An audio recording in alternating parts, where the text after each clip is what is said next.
Ki khubor ka Batesi TV. Ka umdi basnyam bat penjaslian. Rupa Premium Meghalaya.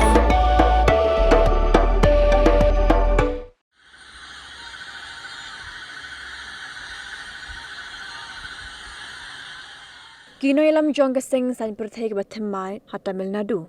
Kata milaga Vetri Kazakam kabedi keseng jo aktor pau jong ke Phlim South UVJ klesha kem namar ke Jingiap beriu ke ba hadu asap wengot namar ke jinga tenyan bat ke jinga lembop ki pat ba ha ke jinga lang ba jong ke keseng kablalong hakar punyo tri unai lur hakar or ki arngut ke Nongïalam ki besha kem bikin thop yo general secretary ubusi anan baru join general secretary unirmal sekar ki pulik la pengat ru ya ki Kyndon an yo Nongïalam rang ba jong ke TVK damar bo pun slam khnang ku masau kenta AA ban wan syakarali namar bo kwa bikin lum bun shwa ki pat ba khnang ban pin i syaka perthai ya ke jing klan ke seng jong u henre ke jing pin slam jong u kala poi pen ban syaka jing jabas ngausi haki johar blu ujwa percaya u laong ba ka ni rali bo pun long ru ke de ba klampan jingbet satya ni ki bo bedai pen kladen ru bun ngut ki Nongïalam jong ke seng kibla syak pengat Kyndon an namar bakele persya ya ki pulet hakar punyo tri unai lur dagi pho hajar ngut ki pat ba kilawan chika jingalang UVJ bakila abi ubon kenta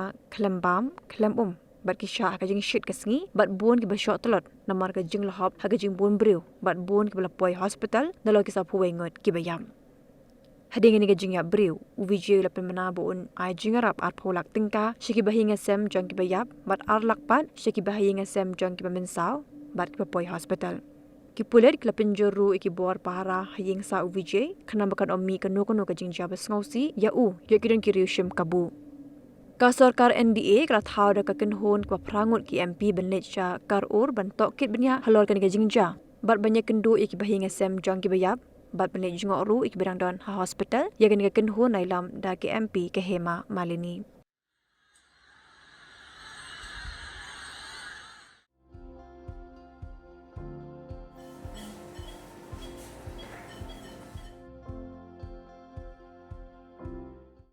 Hello everyone, this is Dr. Madan Kumar, working as an associate professor in Christian Medical College, Vellore, in Pediatric Respirology Department. My main treatment would be with pediatric lung disorders such as asthma, recurrent chest infection, and then recurrent cough. So the importance of this is if you diagnose it first and if you treat it properly, long term the child will have a normal life. If you are not going to treat the child properly, what happens is the quality of life of the child decreases. That is manifested like not studying properly, not playing properly, and not behaving properly. So when we try to treat these things, the respiratory infections properly, most of the times they get better and have a good quality of life. So I am here to screen the children who have respiratory problem. I will be available in Dr. H. Gordon's Robert Hospital from October 1 to October 15 between 10 to 1 p.m.